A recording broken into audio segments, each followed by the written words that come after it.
Next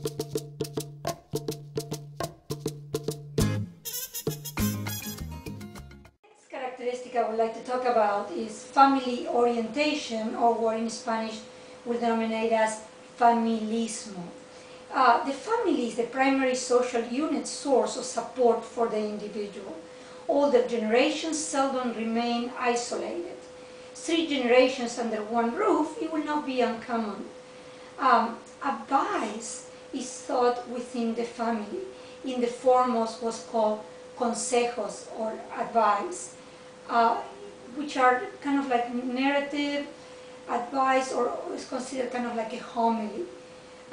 It's very typical to look for advice to your elders, your grandparents, or other people in the family that are much older. And the storytelling is also very important within the family and for the children. The concept of education is broader and includes manners and moral values, and especially with the rural immigrants, they tend to be more household-centered versus what we will consider child-centered. The child fits in the family. He learns to relate to his siblings and share, and they are taught not to disrupt the family.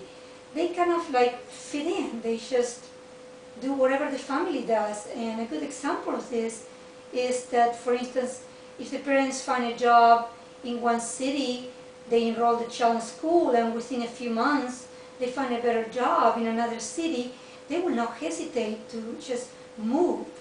And part of this being more family-centered or household-centered will be, I think, the economic situation and the economic needs of the family. As I said before, another thing that's different is the individual success is not a value that holds great esteem, especially in the rural immigrants that come to this country.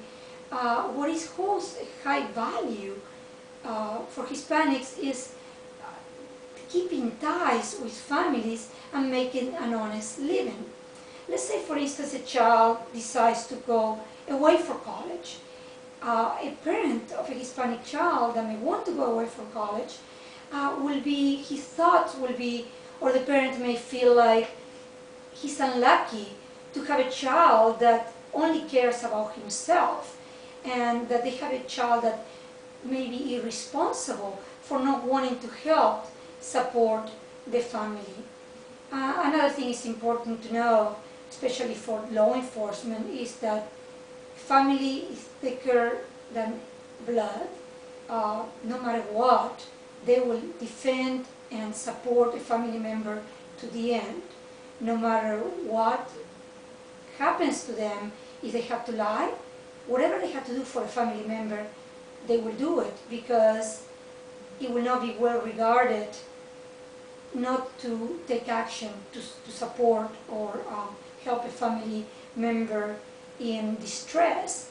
Let's say a family member is involved in drugs, the family will say, well, you know, they will find an excuse for it to say, well, it wasn't that bad, and we still want to help him, and still we want to support him in his efforts to sell drugs, because that's what he's doing for a living, and maybe he took the wrong turn, but still he's making a living, and we need to help him and support it.